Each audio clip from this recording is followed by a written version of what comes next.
right, good afternoon, everyone. Happy Monday, happy belated Mother's Day to many of you here. I have two things at the top, and then I'll turn it over to our National Security Advisor. So this afternoon, the President and Vice President will host a reception celebrating Asian American, Native Hawaiian, and Pacific Islander Heritage Month here at the White House. The Biden-Harris administration has leveraged the full force of the federal government to ensure the promise of America for all AA and NHPI communities, including by using an executive order establishing the President's Advisory Commission and the White House Initiative on Asian American, Native Hawaiians, and Pacific Islanders. The Biden-Harris administration has delivered the most equitable economic recovery on record, with nearly 15 million jobs created, including historic AA and NHPI small business growth.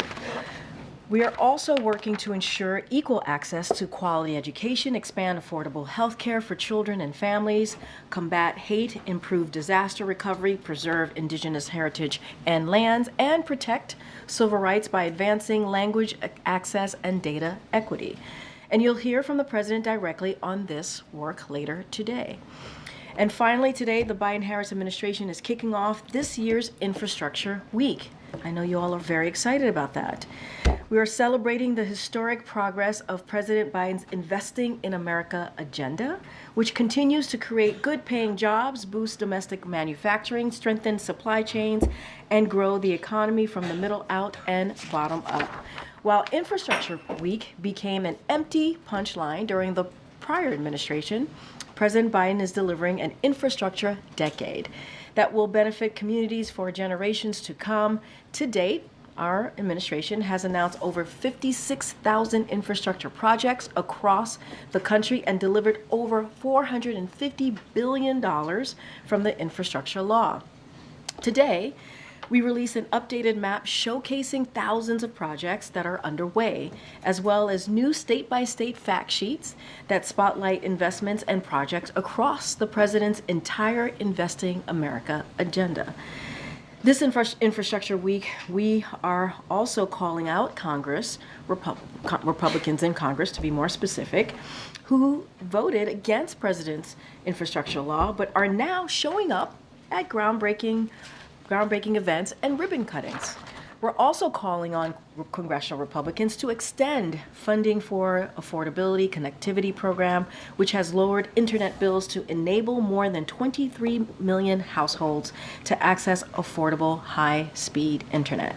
Without congressional actions, millions of Americans will see their internet bills increase or lose internet access at the end of the month. With that, as you can see, our National Security Advisor, Jake Sullivan, is here to give a Middle East update. Jake? Thank you, Karine, and good afternoon, everyone. Before I take your questions, I want to step back and make some comments on the latest developments in the Middle East. There's been a lot more heat than light in the recent coverage and commentary about the war between Israel and Hamas. So I want to take a moment today to get back to basics and lay out the administration's view. Here is how we see it. 1, this is a war between the State of Israel and the terrorist group Hamas, whose mission is to annihilate Israel and kill as many Jews as they can. The war began on October 7th, when Hamas massacred 1,200 people and took more than 200 hostages. There was a ceasefire in place on October 6th. Sinwar broke it. The President has made clear the United States wants to see Hamas defeated and justice delivered to Sinwar. There can be no equivocation on that. 2, the Palestinian civilians caught in the middle of this war are in hell. The death and trauma they've endured are unimaginable. Their pain and suffering are immense. No civilian should have to go through that. This is on the President's mind every day. 3, Israel has an unusual, even unprecedented burden in fighting this war because Hamas uses hospitals and schools and other civilian facilities for military purposes and has built a vast network of military tunnels under civilian areas. That puts innocent civilians in the crossfire. It does not lessen Israel's responsibility to do all it can to protect innocent civilians. 4, we believe Israel can and must do more to ensure the protection and well-being of innocent civilians. We do not believe what is happening in Gaza is a genocide. We have been firmly on record rejecting that proposition. 5, the United States will continue to lead international efforts to surge humanitarian assistance throughout the Gaza Strip, because innocent civilians should never go without food, water, medicine, shelter, sanitation, or other basic necessities. Active diplomacy by President Biden has made a considerable difference in getting more aid into Gaza. Now we are redoubling that diplomacy to press the key actors, including Israel and Egypt.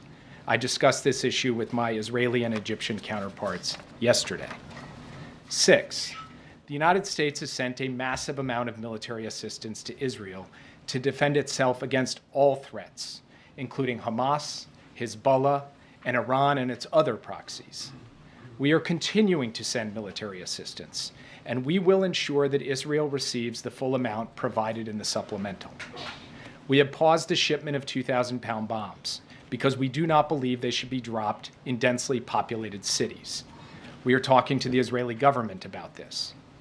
We still believe would be a mistake to launch a major military operation into the heart of Rafah that would put huge numbers of civilians at risk without a clear strategic gain. The president was clear that he would not supply certain offensive weapons for such an operation were it to occur. It has not yet occurred, and we are still working with Israel on a better way to ensure the defeat of Hamas everywhere in Gaza, including in Rafah. This has been the subject of detailed conversations between our professionals, and I discussed this again with my Israeli counterpart just yesterday. 7, military pressure is necessary, but not sufficient to fully defeat Hamas. If Israel's military efforts are not accompanied by a political plan for the future of Gaza and the Palestinian people, the terrorists will keep coming back and Israel will remain under threat. We are seeing this happen in Gaza City. So we are talking to Israel about how to connect their military operations to a clear strategic endgame, about a holistic, integrated strategy to ensure the lasting defeat of Hamas and a better alternative future for Gaza and for the Palestinian people. 8, Israel's long-term security depends on being integrated into the region and enjoying normal relations with the Arab states, including Saudi Arabia. The advantages of strong partnerships were on display recently when a coalition of countries helped Israel defend itself against Iranian missiles and drones. We need to consider the tactical battlefield situation in Gaza in light of the bigger strategic picture. We should not miss a historic opportunity to achieve the vision of a secure Israel, flanked by strong regional partners, presenting a powerful front to deter aggression and uphold regional stability. We are pursuing this vision every day. 9, we are urgently and relentlessly working for a ceasefire and a hostage deal, starting with the first phase and building to an enduring calm. As the president said this weekend, there could be a ceasefire tomorrow if Hamas simply released women, wounded, and elderly hostages, all innocents. Israel put a forward-leaning proposal on the table for a ceasefire and hostage deal. The world should be calling on Hamas to come back to the table and accept a deal. The hostages include Americans and citizens from around the world. The president is determined to bring them safely back to their loved ones, and I met with the families of these American hostages again just this past Friday. They know how hard the president is working on this. 10, Iran and its proxies have tried to take advantage of the war in Gaza to launch attacks on Israel. Hezbollah is attacking every day. The threat posed by Iran and its proxies to Israel, to regional stability, and to American interests is clear. We are working with Israel and other partners to protect against these threats and to prevent escalation into an all-out regional war through a calibrated combination of diplomacy, deterrence, force posture adjustments, and use of force when necessary to protect our people and to defend our interests and our allies. We will not let Iran and its proxies succeed. These are President Biden's positions.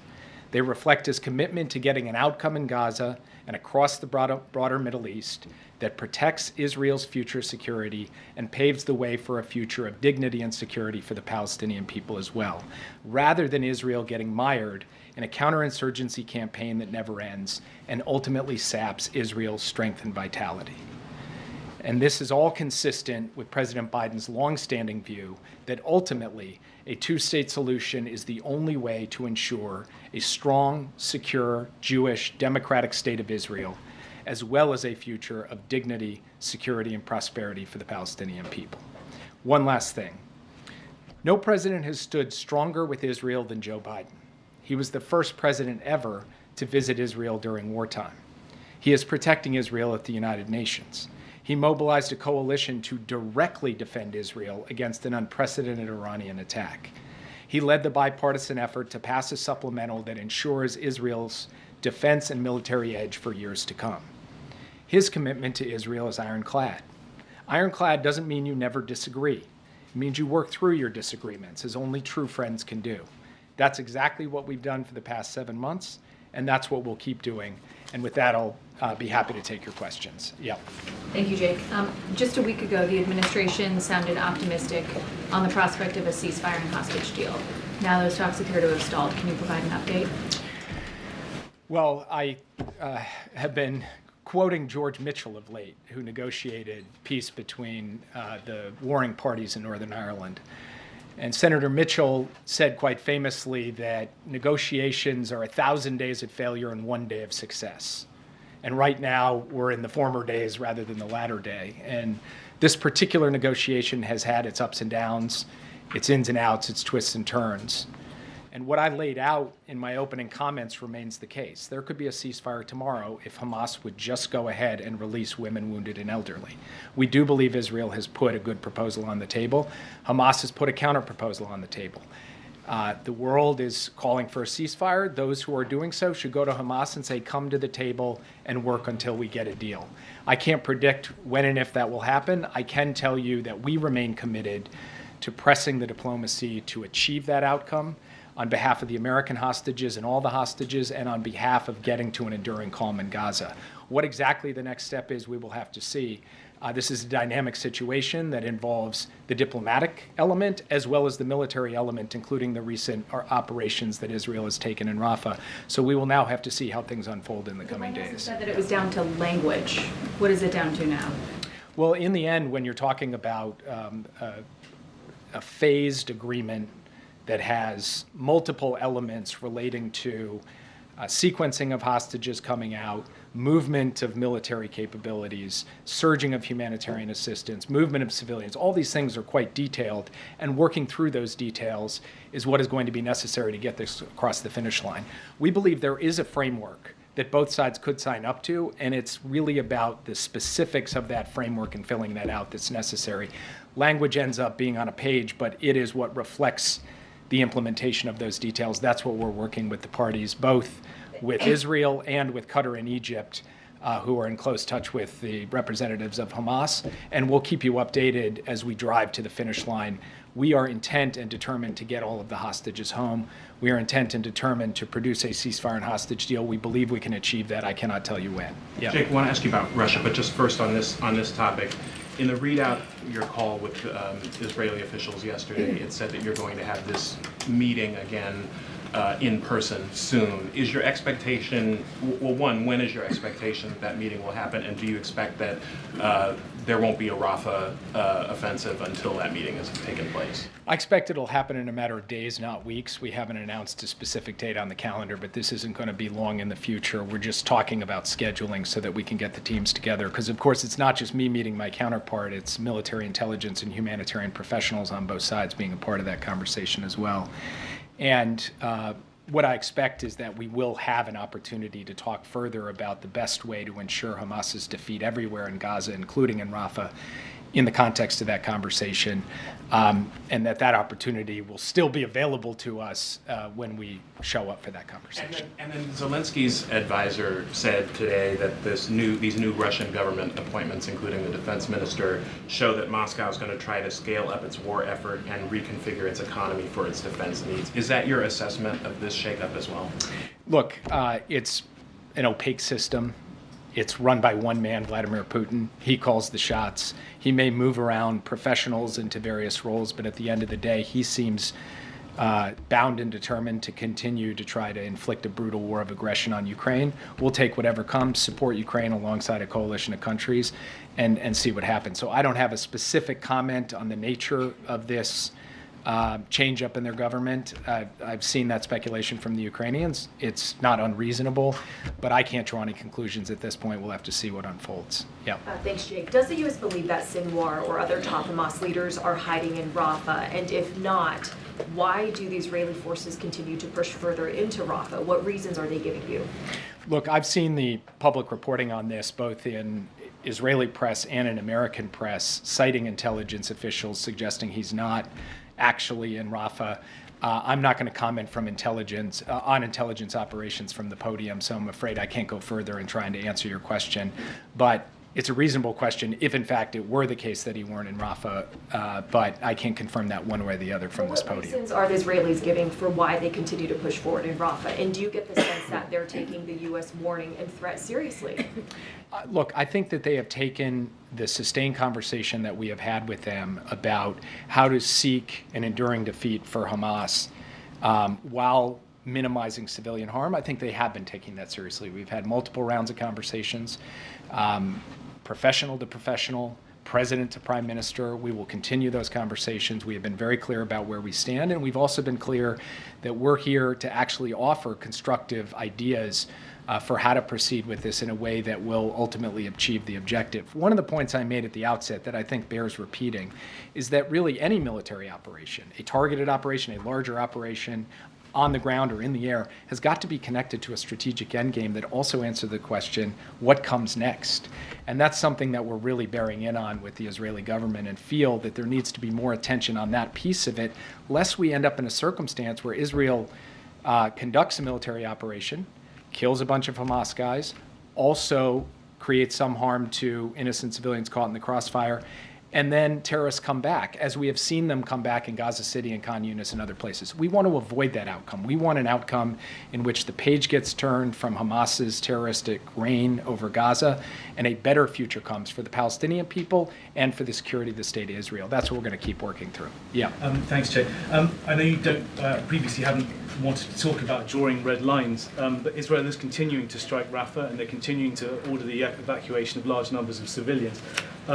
So how will you assess when it has crossed over into a full-scale offensive from the current, operations that are happening now? We're watching this very closely, as you are. We're consulting closely with the Israelis. We're collecting our own assessment of what's happening on the ground. The Israeli Defense Forces have indicated to us that the operations they are currently pursuing are targeted. They are not the kind of massive military operation that we have talked about. We'll make our own judgment on that as we see things unfold, and it will be based on a totality of factors. It's not a mathematical formula or a mechanical determination. It's something we will judge based on what we see, and the president will then make his determinations. We have not seen that happen yet. Yes, April. Jake, you've said some of the most strongest words yet about the Palestinians, protecting them, protecting the innocent civilians, as well as assuring their security and aid.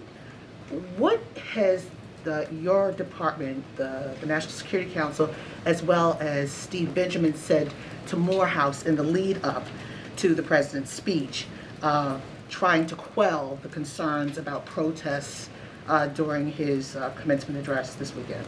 I have not spoken with the folks at Morehouse, and I'd have to defer to Steve to relay to you what he said to them in their conversations. We're, of course, focused on the policy as it relates to the ongoing war and the situation in the Middle East. I have not been engaged in or involved in the preparations for the president's commencement address. It's important to get out right now, as there are people who are walking out on college commencement addresses, as people are turning their backs, wearing scarves that represent Palestinians. Is this message important to get out for these upcoming commencement addresses that the president is delivering? The president called Prime Minister Netanyahu at the beginning of April, more than a month ago, to register his very strong concern about the need to get more humanitarian assistance in, and he put out a strong public statement at that time. So the premise of your question, that I'm now coming to speak about the issue of surging humanitarian assistance or protecting civilians, is not a premise I'm afraid I can accept. The president's been very strong on this. Secretary Blinken has been strong on it, and not just in what they say, but in the work that we are doing with Israel, with Egypt, with the United Nations, and frankly, through our own activities, including airdrops and the work to get this pier in place to begin to surge humanitarian assistance in by sea. And when it comes to the issue of civilian harm and the question of trying to do everything possible to reduce the amount of civilian harm on the Strip, this is something the President has spoken to quite actively over a sustained period of time as well, and is directly engaged with the Israelis on too. There are people who are protesting the president's appearance at Morehouse because of the Palestinian issue. What do you say to those people directly? I would say, please read the remarks that I just gave to this room today, because I think it tries to lay out. It's not a flip. I'm not being flip. I'm telling you, April, straight up. What I've just laid down here today encapsulates the president's position on something that is both simple and complex.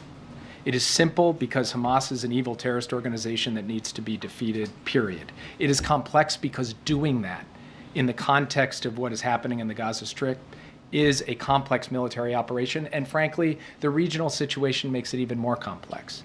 And people of good faith have very strong views on this issue. And we will engage with people across the, across the board of folks who have come to this with their own perspective, their own worldview, and all we can do is tell them, how do we see it? Where do we stand? And what I've tried to lay out for you, step by step, is where we stand on a set of issues that raise questions of policy, of course, but are also deeply human. They're deeply human for the hostage families. They're deeply human for those who lost their lives in a massacre on October 7th and whose loved one lost their lives. It's deeply human for innocent people who are caught in the crossfire and are struggling to get access to basic necessities. And we're going to keep speaking to that as we go forward and continue to follow what we believe is in the best interests and reflective of the values of this country. Jake, Yeah. thanks, Jake. There was a New York Times analysis today that showed Russian missiles breaking through Ukrainian air defenses in far greater numbers over the past couple of months, with interceptions down. At the same time, there's this apparently, Russian forces gathering and surging on this new front in the north. Is any of this the result of delays in getting arms to the Ukrainians, or what accounts for this turn? So part of it is the fact that Russia has continued to push the envelope in terms of just the brutality and intensity of its campaign. It has sought more targets across a wider range of Ukraine, most of them civilian, frankly, trying to destroy the Ukrainian electricity grid with an even greater determination this year than they had last year. Part of it is about the need for us, the United States and our coalition of countries, to surge yet more air defense in so that Ukraine has it. And yes, part of it is about a 6-month delay in being able to get assistance to Ukraine that has put Ukraine in a hole, and we've made no bones about that from this podium. So we have started moving air defense to them. We intend to move more, and by we, I don't just mean the U.S., I mean our whole coalition with the President, Secretary Austin, myself, working day in, day out to coordinate those deliveries and to put Ukraine in a position where it is better able to defend against what Russia is throwing at them, and what they are throwing at them is quite considerable. Yeah. Follow up on that. Can you quantify how quickly are the new packages of military assistance arriving on the battlefield in Ukraine, and if the U.S. is confident that they'll arrive in time for the Ukrainians to be able to fend off advances in Kharkiv and other regions? The same day that the law took effect, now 2-3 weeks ago, the president signed out $1 billion package. Some of that equipment is already on the battlefield.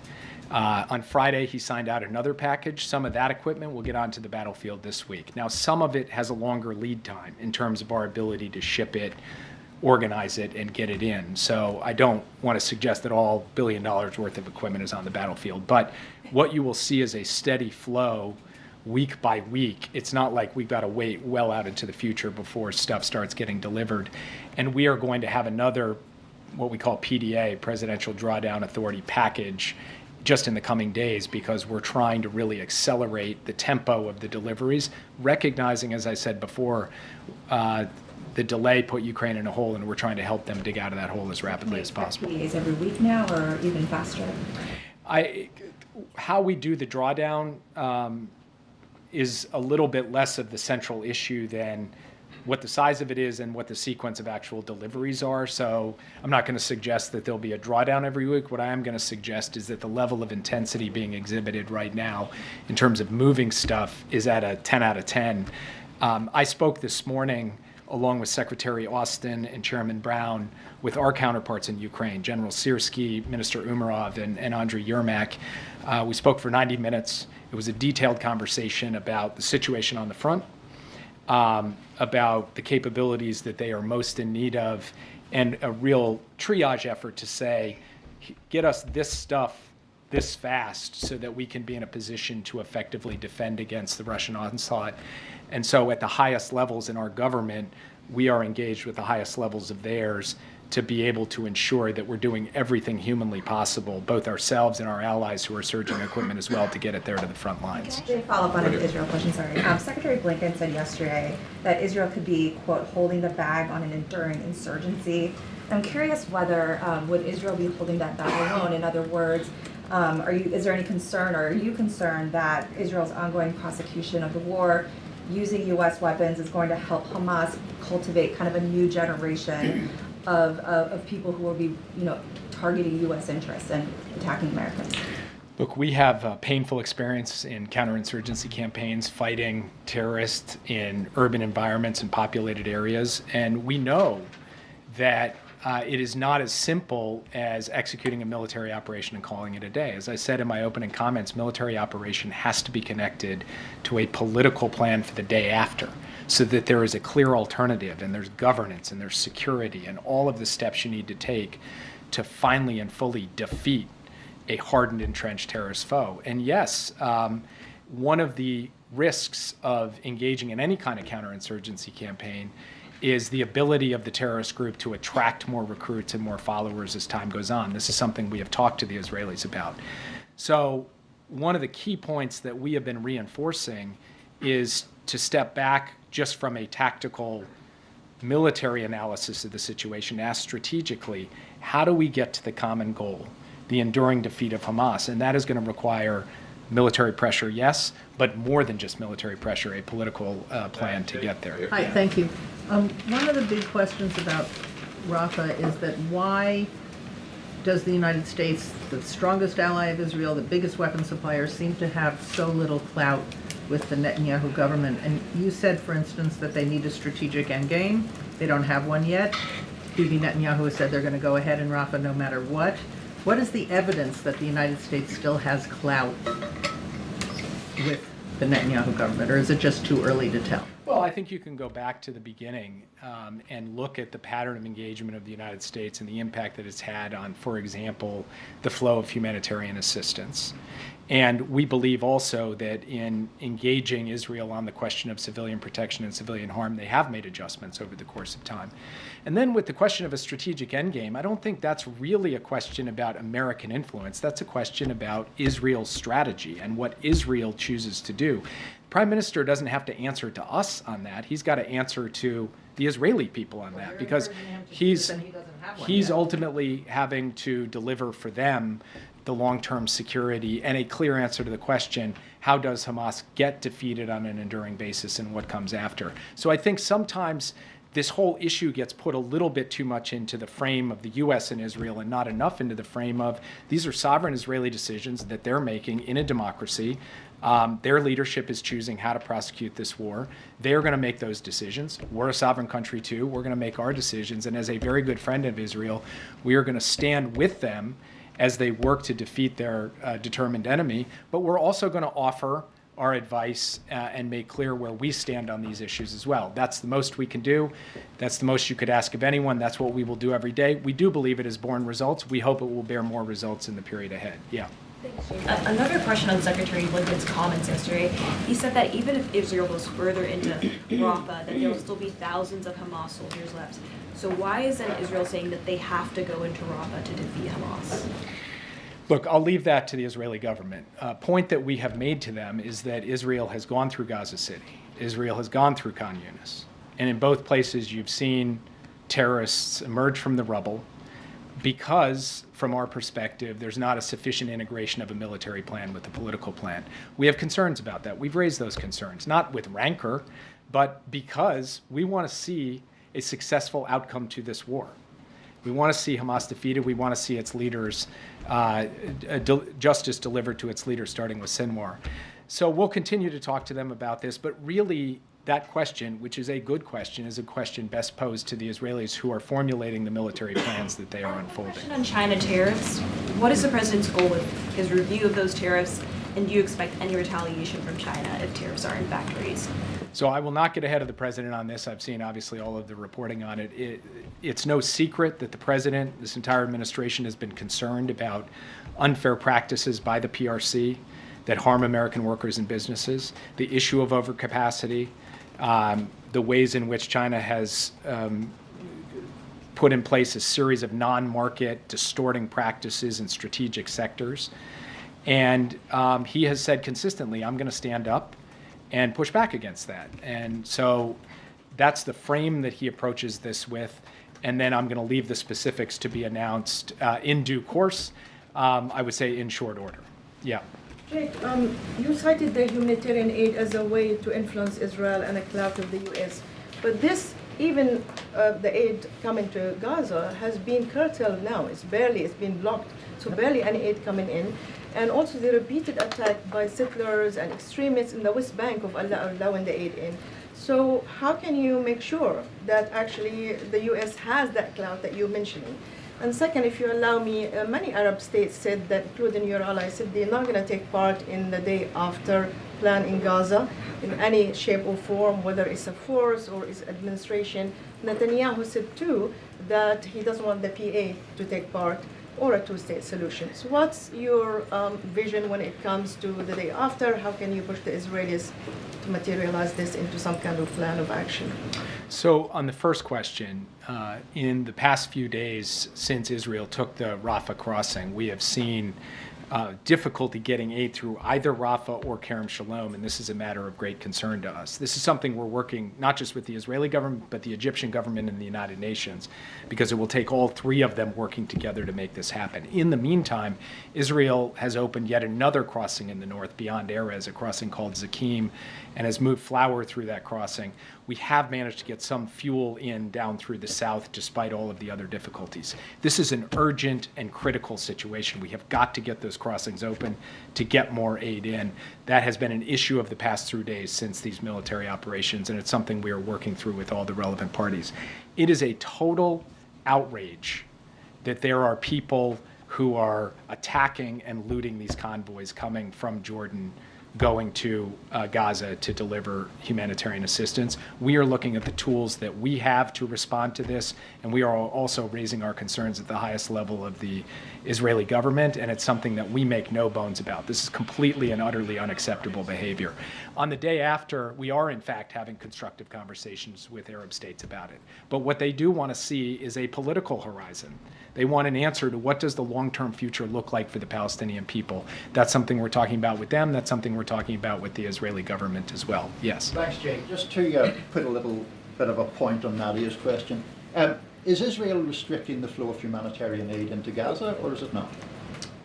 So first, I would point you to the findings of the State Department report that just came out over the weekend.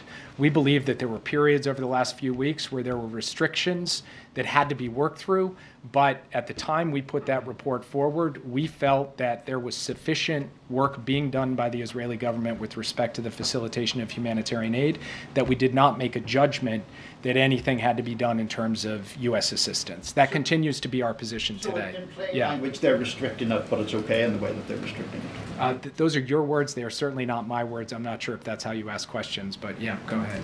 Jay, good afternoon. As we sit here 7 months into this war in Gaza, how confident are you as you stand there that the hostages, the remaining hostages, will come home, A, and B, how many of them do you believe are actually still alive? I cannot give you a clear number of how many are still alive because we do not have total fidelity on that, unfortunately. And it's something that we watch every single day. We know there are deceased hostages, and we know there are living hostages. And we know that with each passing day, the risk to those hostages also goes up, which only redoubles our commitment to try to get to a ceasefire and hostage deal as rapidly as possible. But unfortunately, I'm not in a position to give you fidelity on those numbers because nobody entirely has it. We have our analysis, our assessments. Some of that is driven by intelligence, so I have to be cautious in sharing them. But to look you in the eye and say, we know exactly how many are alive, nobody can do that for you. And how would you describe the relationship between President Biden and Benjamin Netanyahu? I would describe the relationship as how it's been for the duration of the time that they've known each other. It is straightforward, it is direct, it is a relationship where the two of them can each share their views and perspectives, and that is how it's going to continue as we go forward. And I'll take one more. Thank you, Jake. Quick Ukraine follow-up before I hit the Mideast. Ukraine's government is desperately asking for anti-aircraft assets, including Patriot batteries. What's the plan? How are you going to get those to them? Through which allies? Or any details? So one of the things I do every single day is talk to at least one ally, if not multiple, about getting more Patriot batteries into Ukraine. And I think we recently had some good news from an ally about getting one in. We're working on more. That's just something that we're going to continue to try to procure. And beyond Patriots, we're looking for other systems as well, because we believe that there are a number of allies who have capabilities they could share and ways in which the United States could help them with their air defense needs as a backfill. That is an ongoing conversation. It is a matter of utmost priority. So just to be clear, you're looking at like one or two at a time, not dozens, not a bigger number. I mean, dozens of Patriot batteries I don't think is the right order of magnitude for what we're trying to get in there. And then on the Mideast, how do you... the back of the room. All right, I'll take you last. Yeah, fine. Awesome, thank you. We're a package deal. Egypt has said that they will support South Africa's case at the ICJ against Israel for genocide. How is that affecting the negotiations right now, the situation in general, and what is Washington's message to Cairo about this decision on their part? I can't say that it's helpful to the discussions between Egypt and Israel to try to sort out the humanitarian assistance and access issues, but I do know that Egypt, Israel, the United States, the United Nations, we are all trying to work together to figure out a way forward. So last question. Thank you. You said at the start of this that you don't believe what's happening in Gaza is genocide. What criterion are you using? We're using the internationally accepted term for genocide, which includes a focus on intent. And it's not just me standing here at this podium. In the context of this International Court of Justice case at The Hague, the United States actually made a presentation backed up by legal analysis, which I would invite you to read because it lays out all of those criteria. Francesca Albanese, the Special UN Rapporteur on Human Rights in Palestine, presented one in March. She presented it in Geneva. The three criterion she used, citing international law, 3 acts: Israel's intent to destroy national, ethnic, racial, or religious groups, serious bodily or mental harm to a group, inflicting on a group conditions of life calculated to bring physical destruction in whole or in part within imposing measures intended to prevent birth within a group, process of erasure of the native Palestinians. So those 3 things are happening. How can you say genocide's not being committed? As I just told you, I think the best way for me to answer that question is actually to ask you to look at the laydown that we gave, which... Are you saying this isn't happening? I'm sorry, I thought you asked me how I can say it. I'm saying I'd like you to look at the United States' I just did. I'm asking, are you saying this isn't happening? Do you mind if I finish answering your question before you interrupt? Are you saying that she's a liar? The United States has laid down at the International Court of Justice in writing, in detail, its position on this issue, and I'd ask you to read it. Thank you. Are you saying that it doesn't line up for them with what she's saying? Thank you, Jake. Thank you, Jake. Okay, I know, oh, and folks are leaving right now. It's okay. I have an effect on folks. I know there is a call happening in short order, and so, and I know it's about an issue that you all care about, so feel free to step away from the briefing. And I won't be up here too much longer. As you know, we'll have a briefing tomorrow, and the next day, and the next day, and the next day. Got some. At a fundraiser over the weekend, the president began his remarks by talking about Israel. He said, Israel said it's up to Hamas. If they wanted to do it, we could end it tomorrow. It all has to do, and then he cut himself off and said, I shouldn't get into all of this. I don't want to get going. Can you just finish the sentence for us? And what he was trying to say, especially when he was talking about it all has to do with... Look, obviously, as I say often, certainly going to let the president speak for himself. But he didn't finish speaking. I know, but I look, I think obviously Jake Sullivan, the National Security Advisor, came here and gave a very good and detailed, in-depth laydown of where we are, and it's very much where the president is. And talked about humanitarian aid, obviously the importance of getting that into Gaza, and how we want to make sure that we deal with what we're seeing there with the dire situation in Gaza. Obviously, he talks about our continued support. He talked about our continued support for Israel's security. That is ironclad. That is what we want to make sure that, they are able to defend themselves. And so I think all of that remains to be true. Hostage deal, we want to get to a ceasefire, and also create a situation where we can get more of that humanitarian aid, bring hostages home. So all of that continues to be true. I think the words that you heard from the president's national security advisor, I think is very clear on where the president is. I can't speak beyond that. And I think the president started out saying what was on his mind, but more broadly, where we are with the situation in Gaza and Israel has been very clear, and we want to continue to lay that out. That is one of the reasons that Jay came out here. And a quick one. The House is likely to vote on the Israel Security Assistance Support Act later this week, which would ban the administration from withholding military aid to Israel that has been congressionally approved. Is that something that, it's obviously a response to the president's comments over the last week, so is that something that the White House would oppose? Are you talking to Democrats who might be inclined to go with Republicans on this? So look, I'll start off, I just repeated basically what I wanted to say to this question, which is this president has been very clear. His commitment to Israel's security is ironclad. That has not changed. We share Israel's goal of defeating Hamas, and will continue to stand with Israel to make that happen. We've been very clear. As it relates to the announcement that the president made in the interview last week on CNN, we have paused only one shipment. That includes 2,000 pounds bombs, which can be very destructive in densely populated urban environments such as Rafah. You heard, obviously, Jake just speak to this. And then so regarding this bill, as you just asked me about, Sungmin, we strongly, strongly oppose attempts to constrain the president's ability to deploy U.S. security assistance consistent with U.S. foreign policy and national security objectives.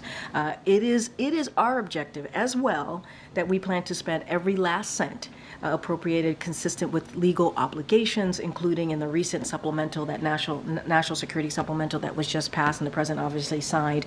We are committed to that to that supplemental, so that has not changed. Okay, go ahead, April. This week, President Biden is going to commemorate the anniversary of Brown v. Board. Does this president or this administration believe that Brown v. Board may have been weakened by the Supreme Court's decision on affirmative action in college admissions? So as you just stated in your question to me, the president is going to commemorate Brown v. Board, and he's also going to meet with the families. That's going to happen on Thursday. On Friday, he's going to go over to the National Museum of African American History and Culture. He'll be there on Friday to give a really important speech. I don't want to get ahead of the president, but to your question about the Supreme Court's ruling in Students for Fair Admissions versus Harvard last year, the president reiterated that his administration will fight to preserve the hard-earned progress we have made to advance racial equity, civil rights, and expand educational opportunity for all Americans. Specifically, the president called on colleges and universities when selecting among qualified applicants to give serious consideration to adversities students have overcome, including the financial means of a student or their family where a student grew up and went to high school, and personal experience of hardship and discrimination, including racial discrimination that a student may have faced. As the president said last June when this verdict came down, he strongly disagrees with the court decision and believes that one of the greatest strengths of America is indeed our diversity. The president, again, is going to speak about this on Friday, so I don't want to get ahead of him, but we have made very clear how we feel about this decision that happened almost a year ago. But does he believe that it undermines Brown v. Board, this historic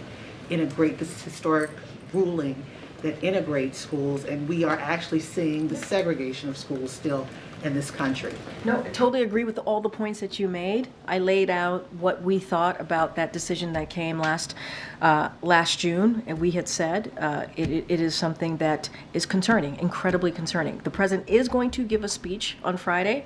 I'm going to let the president speak for himself. He will address this. Obviously, we are indeed commemorating the landmark Broad v. Board of Education, and so that's something we're going to meet with the families on Thursday. So you see a pattern here that the president's going to meet with the families on Thursday. He's going to give remarks on Friday, and he will speak to this himself. But wanted to lay down what we have said already about the ruling, the admissions ruling versus Harvard that happened last year. We've been very clear about that. Thanks, Karine. And I'll go to you. Argentine Foreign Minister Diana Mondino is going to be in town this week. She's going to meet Antony Blinken, the State Department. Can you confirm she has a meeting with Jake Sullivan here at the White House? I don't have anything for you. Once we have something to share, certainly we will share that with you all. Okay.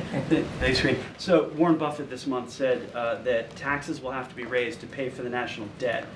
He said the government may want to decrease spending. So we've had announcement after announcement of taxpayer money being doled out. We've seen almost weekly now. Is the federal government spending too much money? So let me just say a couple things that Warren Buffett did say that we certainly agree with, and I'll quote him: "The wealthy are definitely undertaxed relative to the general population," which is why the president has a plan to make sure that wealthiest among us, the billionaires and big corporations, pay their fair share. And we've been very clear about that. They pay their fair share in order to pay for his investments in America and cut the deficit by $3 trillion.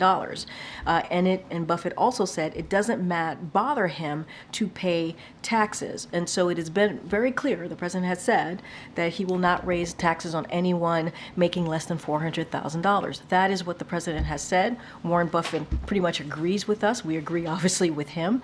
And this is very different than what Republicans want to do. They put out their plan. They put out what they want to do. They want to cut Social Security, Medicare, Medicaid, give tax breaks to billionaires and corporations. We do not agree with this. And what we want to do is continue to make sure that we're lowering costs for Americans, for families, whether it is Big Pharma, fighting Big Pharma, lowering health care costs, making sure that we go after corporations as you hear us talk about junk fees. Those are the ways that we want to move forward. That's what our focus is. So increase taxes to pay the debt? But let's be really, really clear, right? On billionaires and big corporations, who Warren Buffett himself said, as you started asking me about Warren Buffett, he says that they are undertaxed. And that is something that the president agrees on. And he believes if we are able to do that, to tax corporations and billionaires, that would pay for his investments in America and cut the deficit by $3 trillion. That is something the president has been very clear about since day one. One more, if I could, on China and the tariffs that are coming. So in July of 2019, then candidate Biden said that tariffs on China are abusive policy. Has the president changed his mind and now believes tariffs work? So look, I'm going to be really mindful. I'm going to let in due order. You'll hear directly from the president, directly from us. So don't want to get ahead of that. Jake said it really well when he was here. We have always had concerns on China's unfair trade policies. We've been very clear about that. And the last administration, when they did a trade deal with China, what it did is it failed to increase American exports or boost manufacturing. That is not something the president wants to see. He has been doing the opposite, making sure that American manufacturing is created here, right here in America. And so that is something that he has been very focused. He says he wants to protect American workers, protect businesses, American business. That's what the president wants to do. He spoke about this when he was in Pittsburgh not too long ago, talking about making sure that we see fair business practices as it relates to American workers and American businesses. So don't want to get ahead of that, but we've been very, very clear on how we move forward on these types of practices as trade practices and what we want to see, and that is the framework, as Jake Sullivan said here moments ago, that we move forward. forward in. So he now believes tariffs work. I'm just going to be really mindful, not get ahead of what we're about to announce soon, and what we have been really clear about is protecting workers, protecting businesses, and we have called out China's unfair trade policies, and so we're going to continue to do that. Cat Phil in the back. Thank you. There's new reporting in the Wall Street Journal that found that the FDIC director, Martin Grunberg, disrespected, disparaged, and treated unfairly officials there, and that he was known to be someone who could not control his temper. Obviously, President Biden said early on in his administration that he would fire on the spot anyone who bullied or unfairly belittled a coworker. So has the president seen those reports, and if those reports prove to be accurate, will he take action? So I don't have any personal announcements to make at this time. The FDIC administrator, chairman to be exact, apologized and spoke to this, and so certainly I would send you there. The FDIC is an independent agency, so would refer you to them as to anything else coming out from the FDIC on this particular matter, but I just don't have any policy personnel announcement to make at this time. Thanks, Karine. I know you don't want to get ahead of the announcement, but can you just more broadly talk about the role that tariffs play here in trying to balance protecting American workers versus consumers? Because tariffs are often a tax to consumers. So how can you ensure Americans that with more tariffs, it doesn't come with higher costs? So I'm going to let the announcement speak for itself, but what I can say about what China has played here, they've played by a different set of rules, and this is what we know to be clear, and it has been unfair and anti-competitive economic practices. For example, forcing technology transfers and stealing intellectual property, distorting market forces with unrivaled subsidies, barriers, and regulations, flooding markets with artificially cheap products to wipe out the competition. And that's what we have seen from China with their unfair trade policies. We have done the opposite here, and what we have tried to do is invest in our Invest in America agenda is $860 billion invested by the private sector in manufacturing and clean energy. Nearly 800,000 manufacturing jobs created right here in the U.S. So you see the president's investment in America. This is what his agenda has been all about. And as I stated moments ago, when Trump administration, when they went forward with their trade deal, what it did is it showed that that deal with China, it failed to increase American export and boost manufacturing. We have tried to change that, reverse that, and so I want to be mindful. I'm not going to get into an upcoming potential announcement, and so I'm going to be really mindful there. But we are all about, and this president has been very clear, protecting American workers, protecting American businesses, and we're going to continue to do that under this administration. And can you just talk about the president's preparations for the upcoming commencement speech at Morehouse?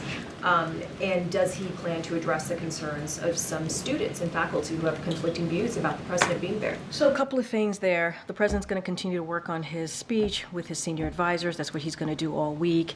He sees this moment as a very pivotal moment, an important moment to a lot of these young graduates. Let's not forget some of these graduates missed out on their graduation from high school because of the pandemic, and this is going to be a celebration for them, an opportunity to have a commencement, to have a graduation that they sadly missed out on. So the president has done these type of commencements. He did 2 of them last year. He's done them throughout his as a vice president, as a senator. He knows how important it is, not just to the graduates, but the families, the people who love them, and so you'll see themes, obviously, in his commencement speech. He will give an uplifting remarks on what's to come and what they can look forward to, but also acknowledging, what's ahead, the difficulties that are ahead. And look, as you started your question to me about how people are feeling, we've been very clear about that too. We understand how deeply personal this moment is for many Americans across the country. We've been very clear about that. We understand that. That's why we've had conversations with members of the community that's affected by this.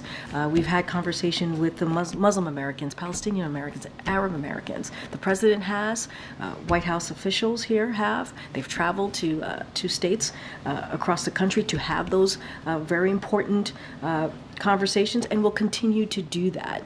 but also this moment, the commencement speech, is such a celebratory moment, and we believe it's important. It's important in this instance. Morehouse is going to hear directly from the President of the United States, and I think that's a memorable moment as well. Great. Good. Thanks, Karine.